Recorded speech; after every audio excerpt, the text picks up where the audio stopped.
Persuasión, capítulo 23, capítulo 23. Solo un día había pasado desde la conversación de Ana con Mrs. Smith, pero ahora tenía un interés más inmediato y se sentía poco afectada por la mala conducta de Mr. Elliot, excepto porque debía aún una visita de explicación a Lady Russell, que de nuevo debió postergar. Había prometido estar con los Musgrove desde el desayuno hasta la cena. Lo había prometido. Y la explicación del carácter de Mr. Elliot, al igual que la cabeza de la sultana Sherezada, tendría que dejarse para otro día. Sin embargo, no pudo ser puntual. El tiempo se presentó malo y se lamentó de ello por sus amigos y por ella antes de intentar salir de paseo. Cuando, llegando a White Hart, se encaminó a la casa, encontró que no solo había llegado tarde, sino que tampoco era la primera en estar allí. Los que habían llegado antes eran Mrs. Croft, que conversaba con Mrs. Musgrove, y el capitán Harbridge, que conversaba con el capitán Wentworth, y de inmediato supo que María y Enriqueta, sumamente impacientes, habían aprovechado el momento en que la lluvia había cesado. Pero volverían pronto y habían comprometido a Mrs. Musgrove a no dejar partir a Ana.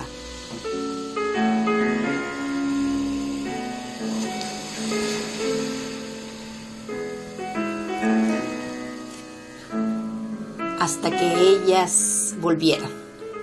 No le quedó más remedio que acceder, sentarse, adoptar un aspecto de compostura y sentirse de nuevo precipitada en todas las agitaciones de penas que había probado la mañana anterior. No había tregua. De la extrema miseria pasaba a la mayor felicidad y de esta a otra extrema miseria. 2 minutos después de haber llegado ella, decía el capitán Wentworth, escribiremos la carta de la que hemos hablado ahora mismo.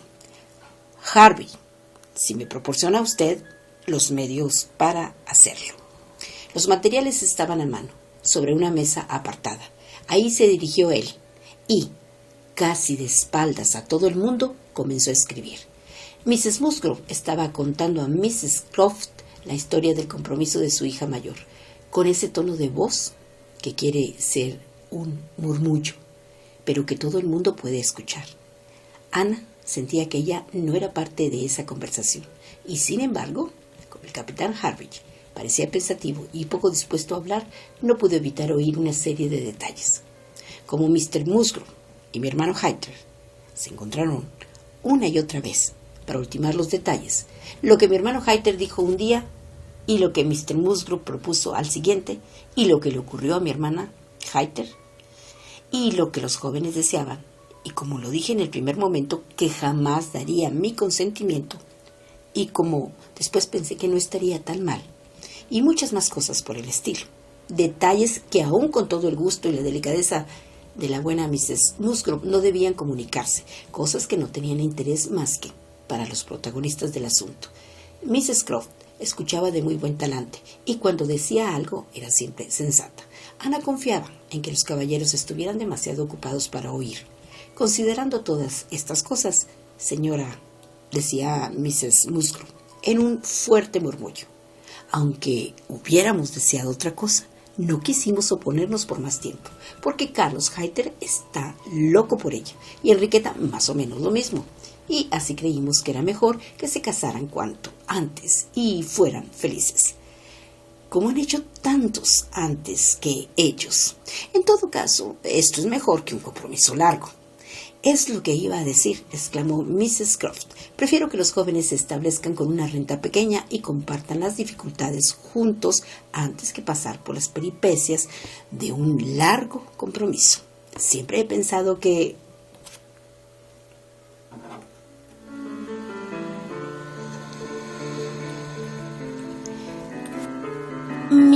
Querida Mrs. Croft, exclamó Mrs. Musgrove, sin dejarla terminar.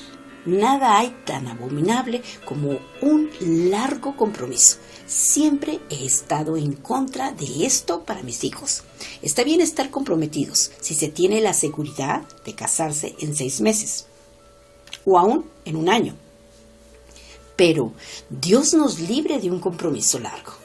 Sí, señora, dijo Mrs. Croft, es un compromiso incierto el que se toma por mucho tiempo, empezando por no saber cuándo se tendrán los medios para casarse.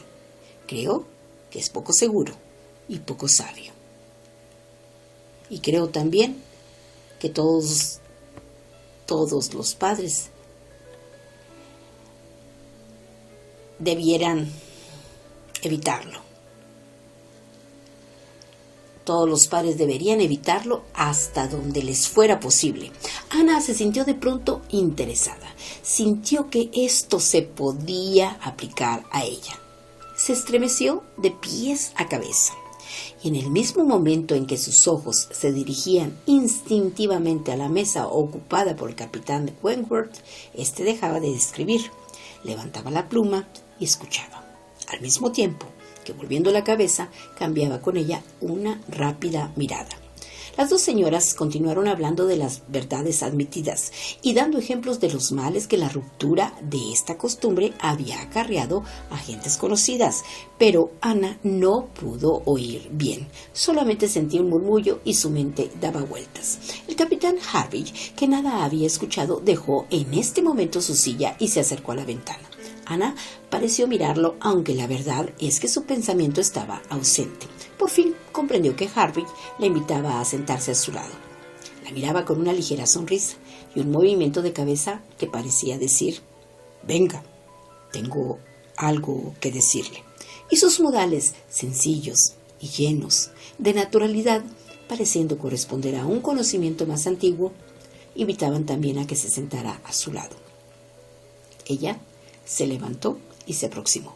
La ventana donde él estaba se encontraba al lado opuesto de la habitación donde las señoras estaban sentadas y más cerca de la mesa ocupada por el capitán Wentworth, aunque bastante alejada de esta. Cuando ella llegó, el gesto del capitán Harville volvió a ser serio y pensativo como de costumbre. «Vea», dijo él, desenvolviendo un paquete y sacando una pequeña miniatura. «¿Sabe usted quién es este?» «Ciertamente, el capitán Benwick». «Sí, y también puede adivinar quién es el autor». Pero, en tono profundo: «No fue hecho para ella». «Miss Elliot, ¿recuerda usted nuestra caminata en Lyme, cuando lo compadecíamos?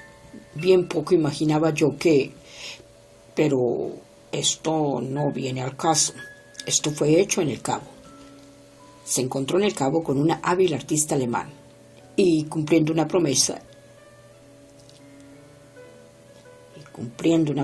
hecha a mi pobre hermana, posó para él y trajo esto a casa. Y ahora tengo que entregarlo cuidadosamente a otra. Vaya, un encargo. Mas, ¿quién, si no, podría hacerlo? Pero no me molesta haber encontrado otro a quien confiarlo. Él lo ha aceptado», señalando al capitán Wentworth. «Está escribiendo ahora sobre esto». Y rápidamente añadió, mostrando su herida: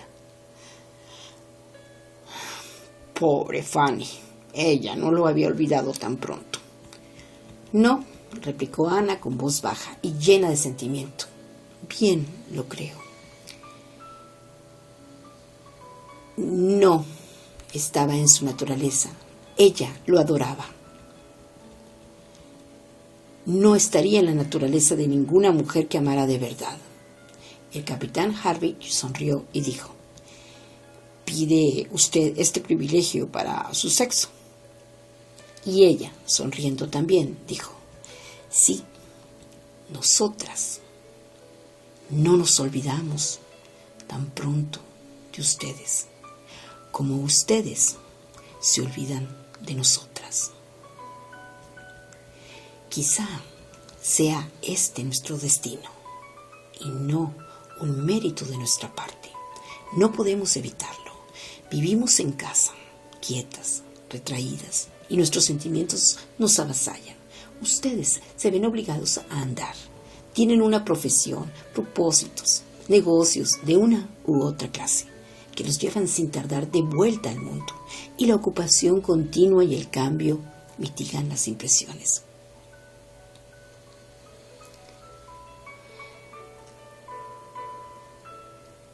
Admitiendo que el mundo haga esto por los hombres, que sin embargo yo no admito, no puede aplicarse a Benwick. Él no se ocupaba de nada. La paz lo devolvió enseguida a tierra, y desde entonces vivió con nosotros en un pequeño círculo de familia. «¿Verdad?», dijo Ana. «Así es, no lo recordaba. Pero, ¿qué podemos decir, capitán Harvey? Si el cambio no proviene de circunstancias externas, debe provenir de adentro. Debe ser la naturaleza del hombre, la que ha operado este cambio en el capitán Benwick». No es la naturaleza del hombre. No creeré que la naturaleza del hombre sea más inconstante que la de la mujer, para olvidar a quienes ama o ha amado. Al contrario, creo en una analogía entre nuestros cuerpos y nuestras almas. Si nuestros cuerpos son fuertes, así también nuestros sentimientos, capaces de soportar el trato más rudo y de capear la más fuerte borrasca.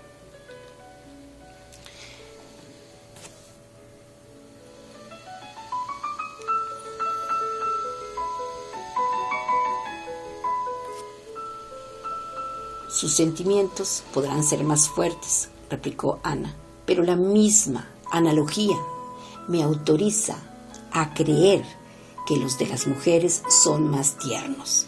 El hombre es más robusto que la mujer, pero no vive más tiempo, y esto explica mi idea acerca de los sentimientos.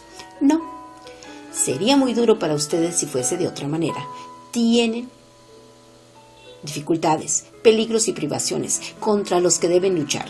Trabajan siempre y están expuestos a todo riesgo y a toda dureza. Su casa, su patria, sus amigos, todo deben abandonarlo. Ni tiempo, ni salud, ni vida pueden llamar suyos.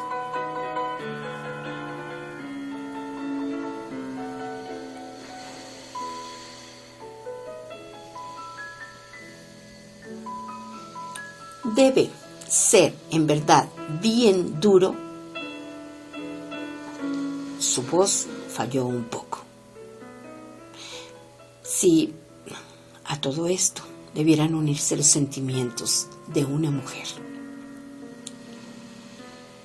Nunca nos pondremos de acuerdo sobre este punto, comenzó a decir el capitán Harvey, cuando un ligero ruido los hizo mirar hacia el capitán Wentworth. Su pluma se había caído. Pero Ana se sorprendió de encontrarlo más cerca de lo que esperaba y sospechó que la pluma no había caído porque la estuviese usando, sino porque él deseaba oír lo que ellos hablaban y ponía en ello todo su esfuerzo. Sin embargo, poco o nada pudo haber entendido. ¿Ha terminado usted la carta?, preguntó el capitán Harvey. Aún no, me faltan unas líneas. La terminaré en 5 minutos.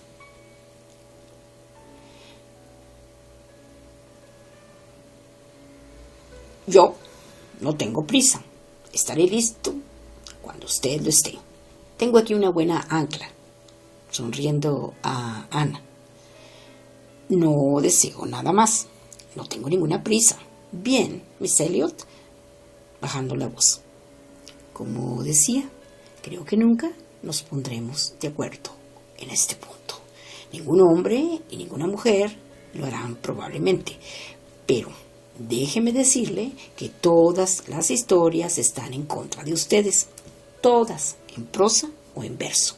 Si tuviera tan buena memoria como Benwick, le diría en un momento 50 frases para reforzar mi argumento. Y no creo que jamás haya abierto un libro en mi vida en el que no se dijera algo sobre la belleza femenina. Canciones y proverbios, todo habla de la fragilidad femenina, pero quizá diga usted que todos han sido escritos por hombres.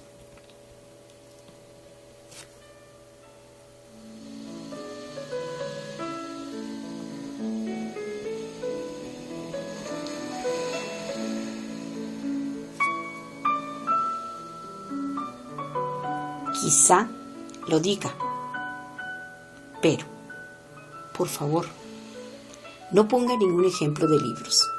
Los hombres tienen toda la ventaja sobre nosotras, por ser ellos quienes cuentan la historia. Su educación ha sido mucho más completa. La pluma ha estado en sus manos. No permitiré que los libros me prueben nada. Pero, ¿cómo podemos probar algo? Nunca se podrá probar nada sobre este asunto. Es una diferencia de opinión que no admite pruebas.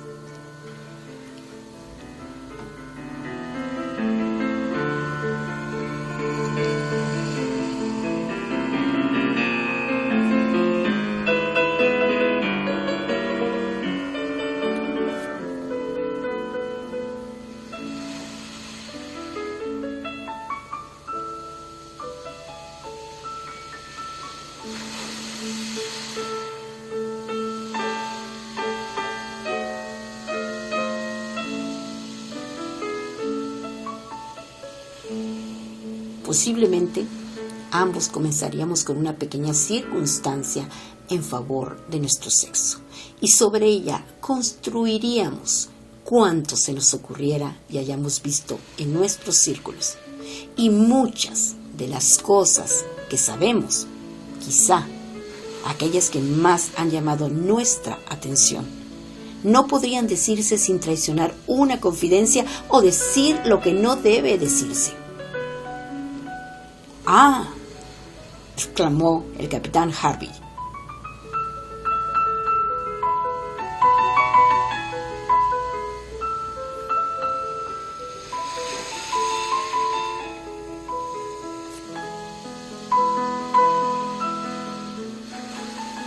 ¡Ah!, exclamó el capitán Harvey con tono de profundo sentimiento.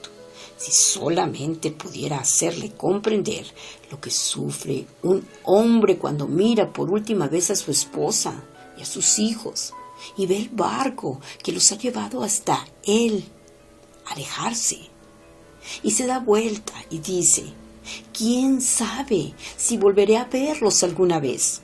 Y luego, si pudiera mostrarle a usted la alegría del alma de este hombre cuando vuelve a encontrarlos, cuando, regresando de la ausencia de un año y obligado tal vez a detenerse en otro puerto, calcula cuánto le falta aún para encontrarlos y se engaña a sí mismo diciendo: no podrán llegar hasta tal día. Pero, esperando que se adelante 12 horas, y cuando los ve llegar por fin, como si el cielo les hubiese dado alas, mucho más pronto aún de lo que los esperaba.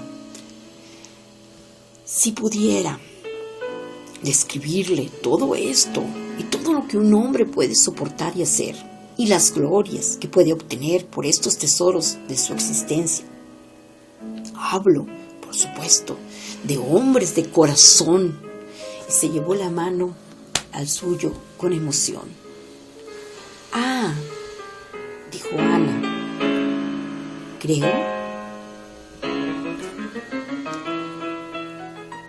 Creo que hago justicia a todo lo que usted siente y a los que a usted se parecen. Dios no permita que no considere el calor y la fidelidad de sentimientos de mis semejantes. Me despreciaría si creyera que la constancia y el afecto son patrimonio exclusivo de las mujeres. No creo que son ustedes capaces de cosas grandes y buenas en sus matrimonios. Los creo capaces de sobrellevar cualquier cambio, cualquier problema doméstico, siempre que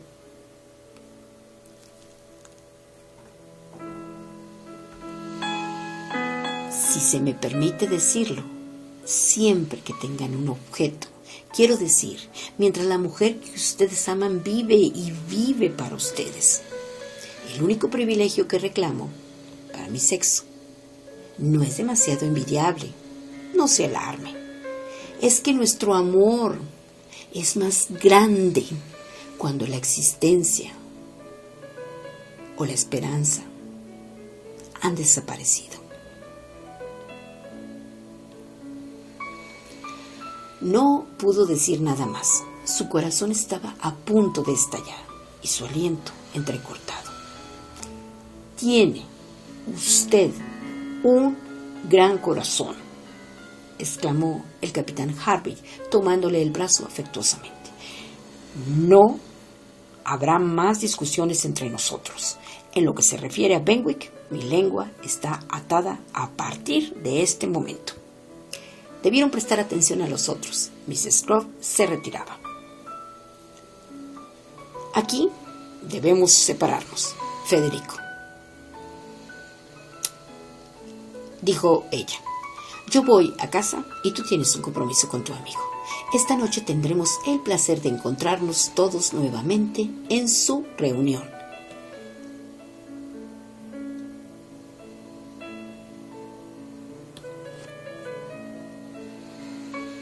Dirigiéndose a Ana.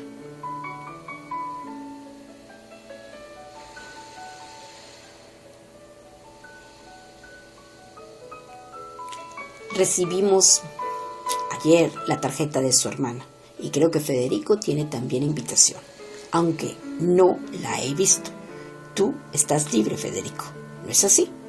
El capitán Wentworth doblaba apresuradamente una carta y no pudo dar una respuesta como es debido. Sí, dijo. Así es. Aquí nos separamos, pero Harvey y yo saldremos detrás de ti. Si Harvey está listo, yo no necesito más que medio minuto. Estoy a tu disposición en un minuto.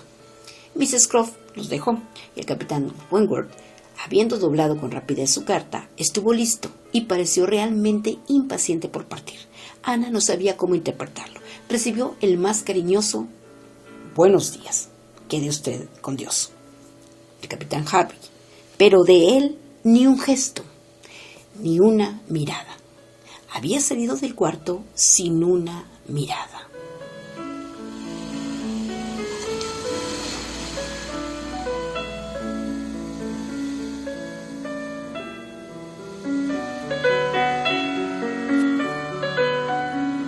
Apenas tuvo tiempo de aproximarse a la mesa donde había estado él escribiendo, cuando se oyeron pasos de vuelta.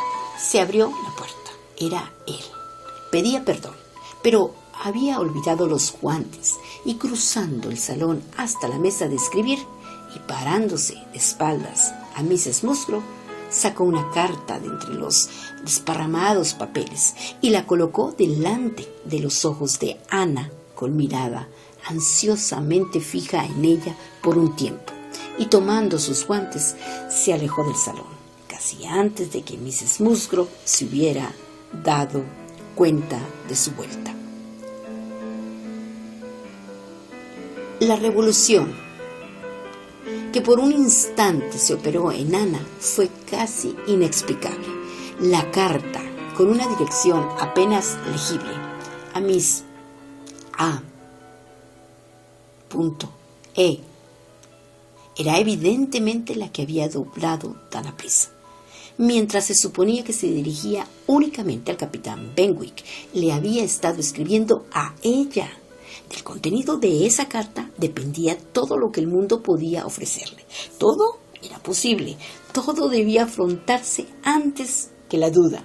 Mrs. Musgrove tenía en su mesa algunos pequeños quehaceres. Ellos protegerían su soledad y dejándose caer en la silla que había ocupado él cuando escribiera, leyó: No puedo soportar más en silencio. Debo hablar con usted por cualquier medio a mi alcance. Me desgarra usted el alma. Estoy entre la agonía y la esperanza. No me diga que es demasiado tarde. Qué tan preciosos sentimientos han desaparecido para siempre. Me ofrezco a usted nuevamente con un corazón que es aún más suyo que cuando casi lo destrozó hace 8 años y medio. No se atreva a decir que el hombre olvida más prontamente que la mujer, que su amor muere antes. No he amado a nadie más que a usted. Puedo haber sido injusto, débil y rencoroso, pero jamás inconsciente. Solo por usted he venido a Bath. Solo por usted. Pienso y proyecto. ¿No se ha dado cuenta? No ha interpretado mis deseos. No hubiera esperado estos 10 días de haber podido leer sus sentimientos como debe usted haber leído los míos. Apenas puedo escribir. A cada instante escucho algo que me domina. Baja usted la voz, pero puedo percibir los tonos de esa voz cuando se pierde entre otras. Buenísima, excelente criatura. No nos hace usted en verdad justicia. Crea que también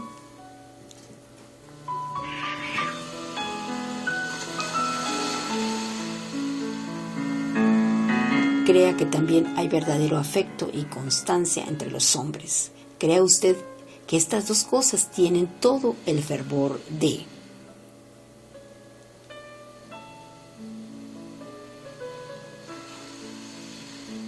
F.W. es decir, Federico Wentworth. Firmado por Federico Wentworth. Debo irme, es verdad, pero volveré o me reuniré con su grupo en cuanto pueda. Una palabra, una mirada me bastarán para comprender si debo ir a casa de su padre esta noche o nunca.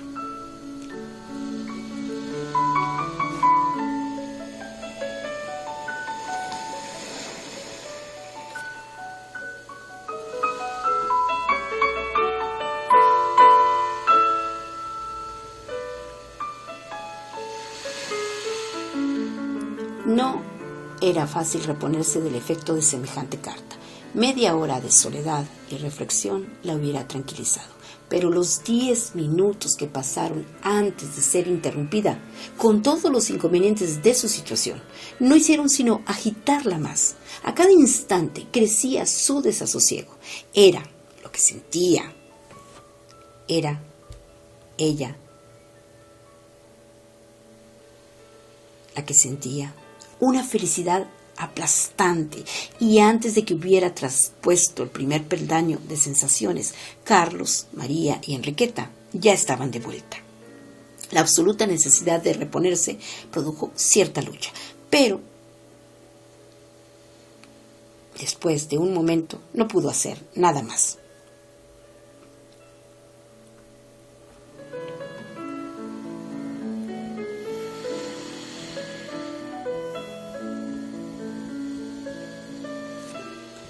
Comenzó por no entender una palabra de lo que decían, y alegando una indisposición, se disculpó. Ellos pudieron notar que parecía enferma, y no se hubieran apartado de ella por nada del mundo. Eso era terrible. Si se hubieran ido y la hubieran dejado tranquilamente, sola en su habitación, se hubiese sentido mejor. Pero tener a todos alrededor, parados o esperando, era insoportable. Y en su angustia, ella dijo que deseaba ir a casa. Desde luego, querida, dijo Mrs. Musgrove, vaya usted a casa y cuídese para que esté bien esta noche. Desearía que Sara estuviese aquí para cuidarla, porque yo no sé hacerlo. Carlos, llama a un coche. No debe ir caminando.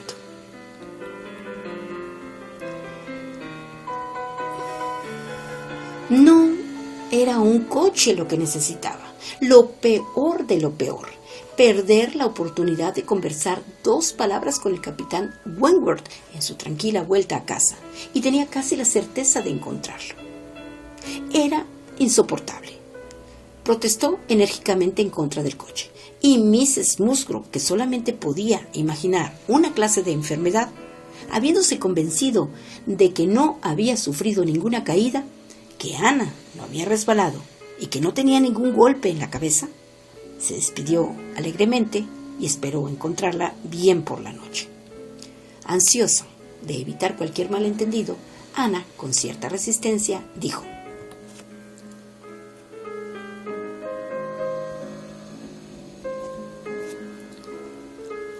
«Temo, señora, que no esté perfectamente claro. Tenga la amabilidad de decir a los demás caballeros que esperamos ver a todo el grupo esta noche. Temo que haya habido algún equívoco y deseo que asegure particularmente al capitán Harvey y al capitán Wentworth. Deseamos ver a ambos».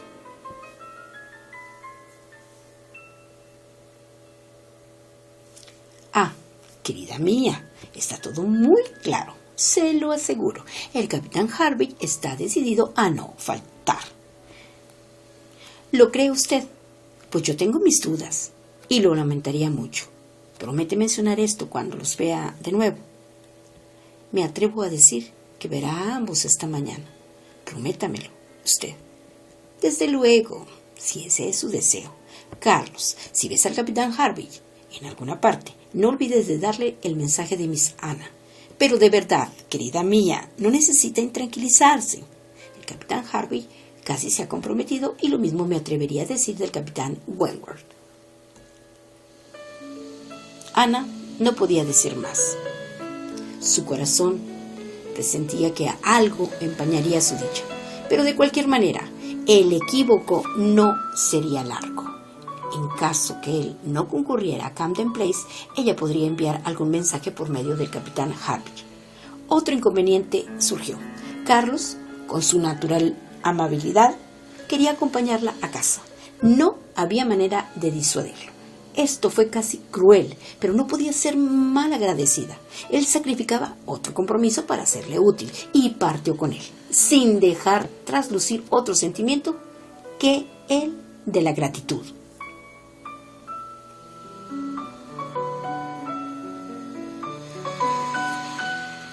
Estaban en la calle Unión cuando unos pasos detrás de sonido conocido le dieron solo unos instantes para prepararse para ver al capitán Wentworth.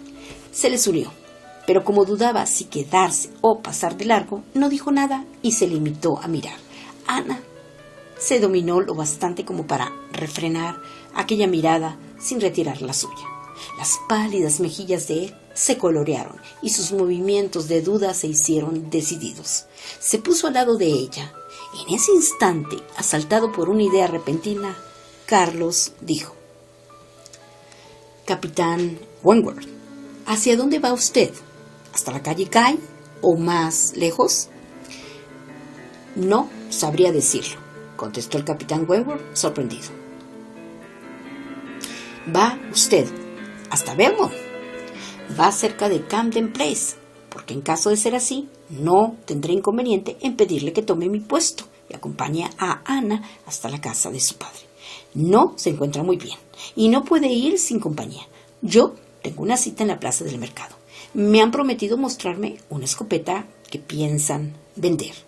Dicen que no la empaquetarán hasta el último momento y yo debo verla. Si no voy ahora, ya no tendré oportunidad. Por su descripción, es muy semejante a la mía, de 2 cañones, con la que tiró usted un día cerca de Winthrop». No podía hacerse ninguna objeción, solamente hubo demasiada presteza, un asentimiento demasiado lleno de gratitud, difícil de moderar, y las sonrisas reinaron y los corazones se regocijaron en silencio. En medio minuto, Carlos estaba otra vez al extremo de la calle Unión, y los otros 2 siguieron el camino juntos. Pronto cambiaron las suficientes palabras como para dirigir sus pasos hacia el camino enarenado, donde por el poder de la conversación, esa hora debía convertirse en bendita y preparar los recuerdos sobre los que se fundarían sus futuras vidas. Allí intercambiaron otra vez esos sentimientos y esas promesas que una vez parecieron haberlo asegurado todo, pero que habían sido seguidas por tantos años de separación. Allí volvieron otra vez al pasado, más exquisitamente felices, quizá en su reencuentro, que cuando sus proyectos eran nuevos. Tenían más ternura, más pruebas, más seguridad de los caracteres de ambos, de la verdad de su amor. Actuaban más de acuerdo y sus actos eran más justificados. Y allí, mientras lentamente dejaban detrás de ellos otros grupos, sin oír las novedades políticas, el rumor de las casas, el coqueteo de las muchachas, las niñeras y los niños, pensaban en cosas antiguas y se explicaban principalmente las que habían precedido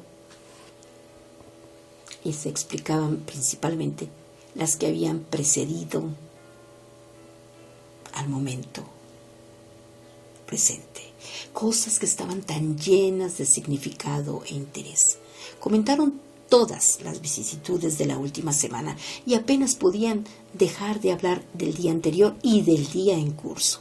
Ella no se había equivocado. Los celos por Mr. Elliot habían demorado todo, produciendo dudas y tormentos. Eso había comenzado en su primer encuentro en Bath. Habían vuelto, después de una breve pausa, a arruinar el concierto y habían influido en todo lo que él había dicho y hecho o dejado de decir o de hacer en las últimas 24 horas. Habían destruido todas las esperanzas que las miradas o las palabras o las acciones de ella hicieran esperar a veces. Finalmente fueron vencidos por los sentimientos y el tono de voz de ella cuando conversaba con el capitán Harbridge, y bajo el irresistible dominio de estos había cogido un papel y escrito sus sentimientos. Lo que allí en el papel había declarado era lo cierto y no se retractaba de nada. Insistía en que no había amado a ninguna más que a ella. Jamás había sido reemplazada. Jamás había creído encontrar a nadie que pudiera comparársele. Verdad es, debió reconocerlo, que su constancia había sido inconsciente e inintencionada. Había pretendido olvidarla y creyó poder hacerlo. Se había juzgado a sí mismo indiferente cuando solamente estaba enojado y había sido injusto para con sus méritos, porque había sufrido por ellos. El carácter de ella era a la sazón para él la misma perfección, teniendo al mismo tiempo la encantadora conjunción de la fuerza y la gentileza, pero debía reconocer que solamente en Uppercross le había hecho justicia.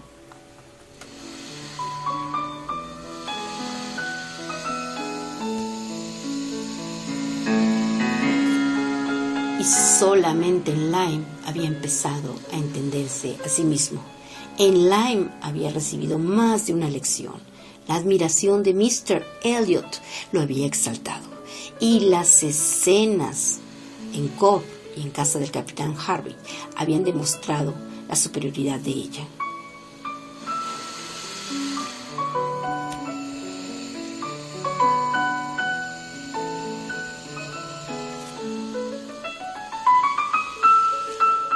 Cuando procuraba enamorarse de Louisa Musgrove, por resentido orgullo, afirmó que jamás lo había creído posible, que nunca le había importado o podría importarle Luisa. Hasta aquel día cuando, reflexionó luego, entendió la superioridad de un carácter con que el de Luisa no podía siquiera compararse, y el enorme ascendiente que tales cualidades tenían sobre su propio carácter. Allí había aprendido a distinguir entre la tranquilidad de los principios y la obstinación de la voluntad, entre los peligros del aturdimiento y la resolución de los espíritus serenos. Allí había visto él que todo exaltaba a la mujer que había perdido, y ahí comenzó a lamentar el orgullo, la locura, la estupidez del resentimiento, que lo habían mantenido apartado de ella cuando volvieron a encontrarse.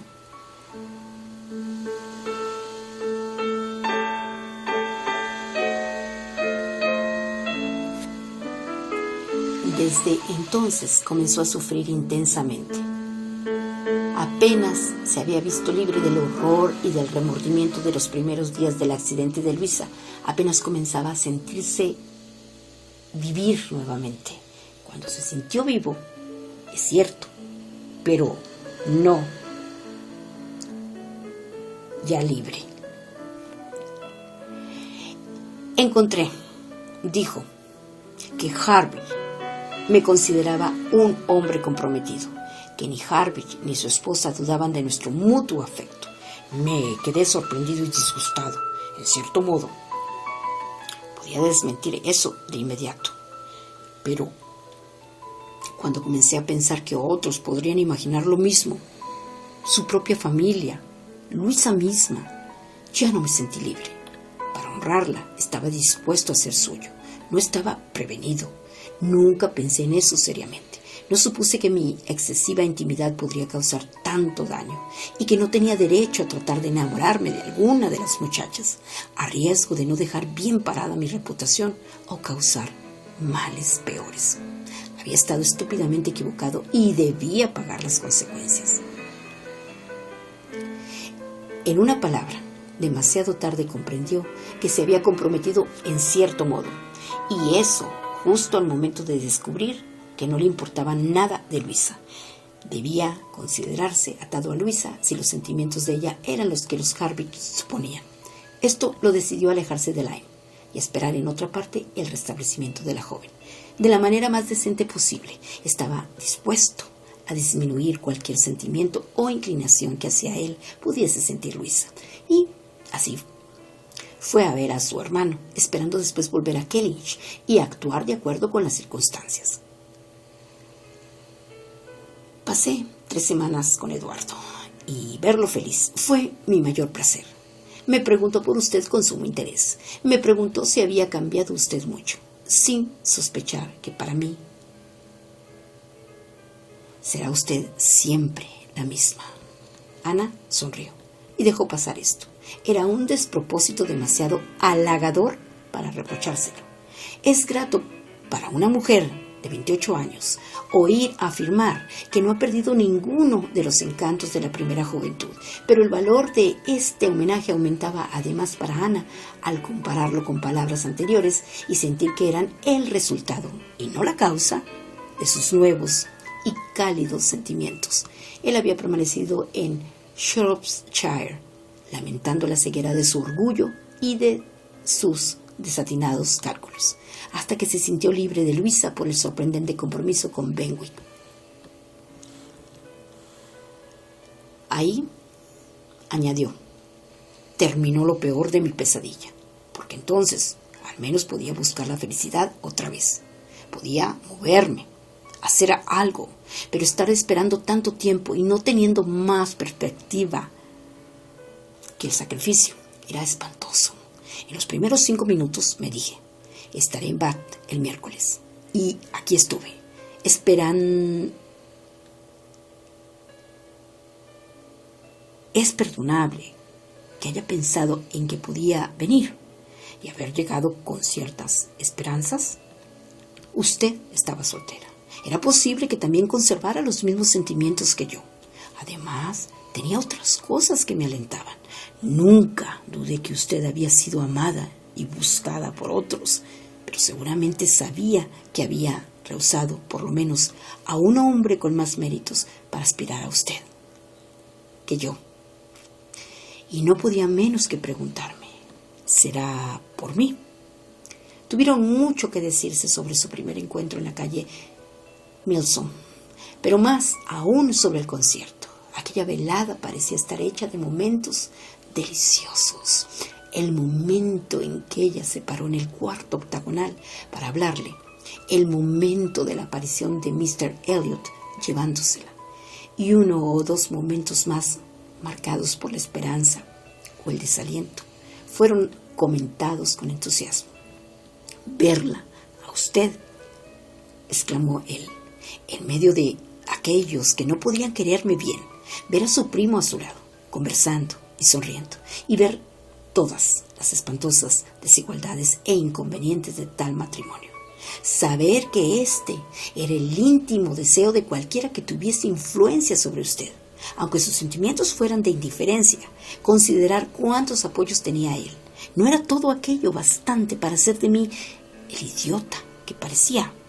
¿Cómo podía mirar y no agonizar? ¿No era acaso la vista de la amiga que se sentaba a su lado bastante para recordar la poderosa influencia, la gran impresión que puede producir la persuasión. Y todo esto estaba en mi contra. Debió comprender, dijo Ana. Ya no debió dudar de mí. El caso era distinto y mi edad también otra. Si hice mal en ceder a la persuasión una vez, recuerde que fue por temor a riesgos, no por temor a correrlos. Cuando cedí, creía hacerlo ante un deber, pero ningún deber se podía alegar aquí. Casándome con un hombre al que no amaba hubiera corrido todos los riesgos y todos mis deberes hubieran sido violados. Quizá debí pensar así, replicó él, pero no podía esperar ningún beneficio del conocimiento que tenía ahora de su carácter. No podía pensar. Estaban estas cualidades suyas enterradas, perdidas entre los sentimientos que me habían hecho sufrir durante tantos años. Solamente podía pensar de usted como de alguien que había cedido, que me había abandonado, que había sido influido por otra persona que no era yo. La veía a usted al lado de la persona causante de aquel dolor. No tenía motivo para creer que tuviera ahora menos autoridad. Además, debía añadirse la fuerza del hábito.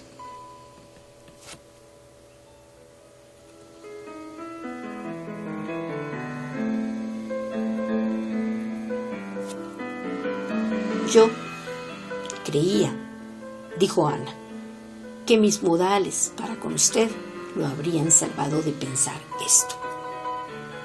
No, sus modales tenían la facilidad de quien está ya comprometida con otro hombre. La dejé a usted creyendo esto y, sin embargo, estaba decidido a verla de nuevo. Mi espíritu se recobró esta mañana y sentí que tenía aún motivo para permanecer aquí. Al fin, Ana estuvo de vuelta en casa, más feliz de lo que ninguno podía imaginar. Toda la sorpresa y la duda y cualquier otro penoso sentimiento de la mañana se habían disipado con esta conversación y volvió tan contenta, con una alegría en la que se mezclaba el temor leve de que aquello no durara para siempre. Después de un intervalo de reflexión, toda idea de peligro desapareció para su extrema felicidad, y dirigiéndose a su habitación, se entregó de lleno a dar gracias por su dicha, sin ningún temor.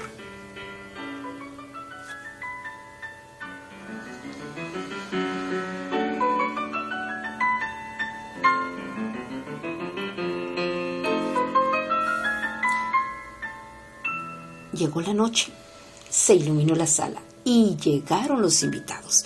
Era una reunión para jugar a las cartas, una mezcla de gente que se veía demasiado con gentes que jamás se habían visto, demasiado vulgar, con demasiada gente para establecer intimidad y demasiado poca para que hubiese variedad. Pero Ana jamás encontró una velada más corta, brillante y encantadora de felicidad y sensibilidad, y más admirada de lo que creía o buscaba. Tenía sentimientos alegres y cariñosos para todas las personas que la rodeaban. Mr. Elliot estaba allí. Ella lo evitó, pero podía compadecerlo, los cuales la divertía entenderlos. Lady Dalrymple y Miss Carteret pronto serían primos inocuos para ella. No le importaba a Mrs. Clay, y tampoco los modales de su padre y su hermana la hacían sonrojar. Con los Musgrove la charla era ligera y fácil. Con el capitán Harvey existía el afecto de hermano y hermana. Con Lady Russell, intentos de charla que una deliciosa culpabilidad cortaba. Con el almirante y con Mrs. Croft una peculiar cordialidad y un ferviente interés que la misma conciencia parecía querer ocultar. Y con el capitán Wentworth siempre había algún momento de comunicación y siempre la esperanza de más momentos de dicha y la idea de que estaba allí.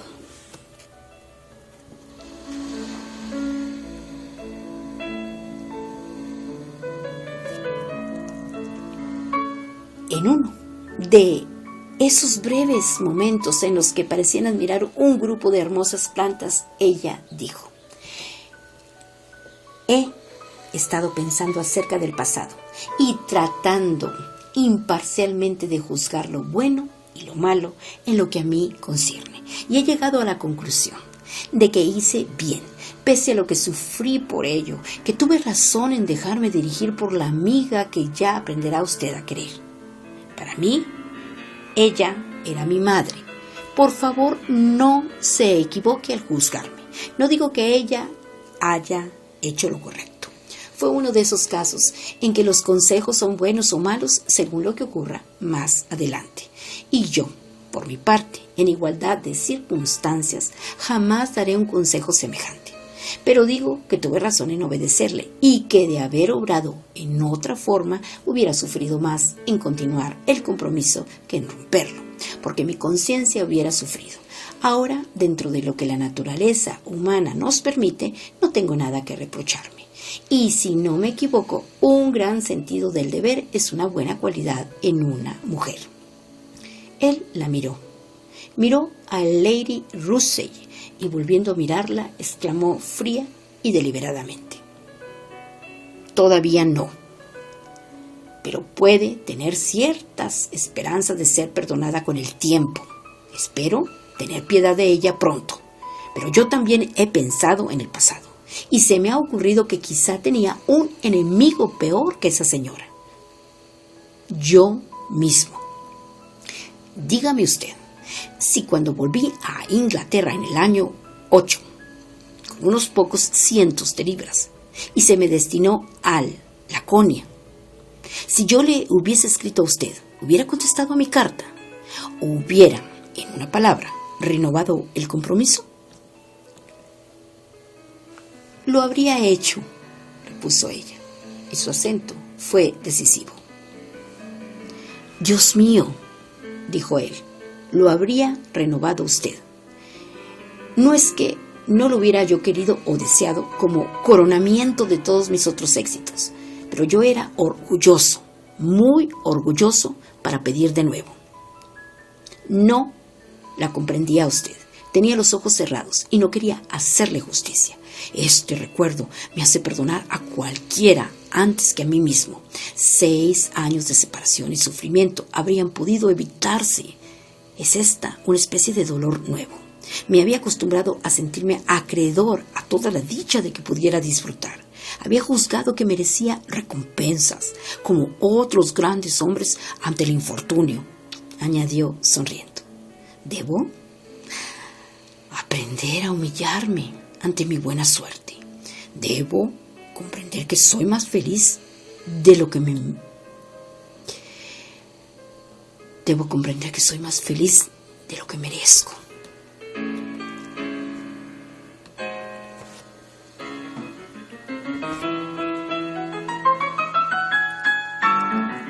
Aquí termina el capítulo 23 o capítulo número 23 del libro que se titula Persuasión, cuya autora es Jane Austen. Son las 7 de la mañana con 45 minutos, faltan solo 15 minutos para las 8 de la mañana. Y hoy es un hermoso día, viernes 4 de septiembre del 2020.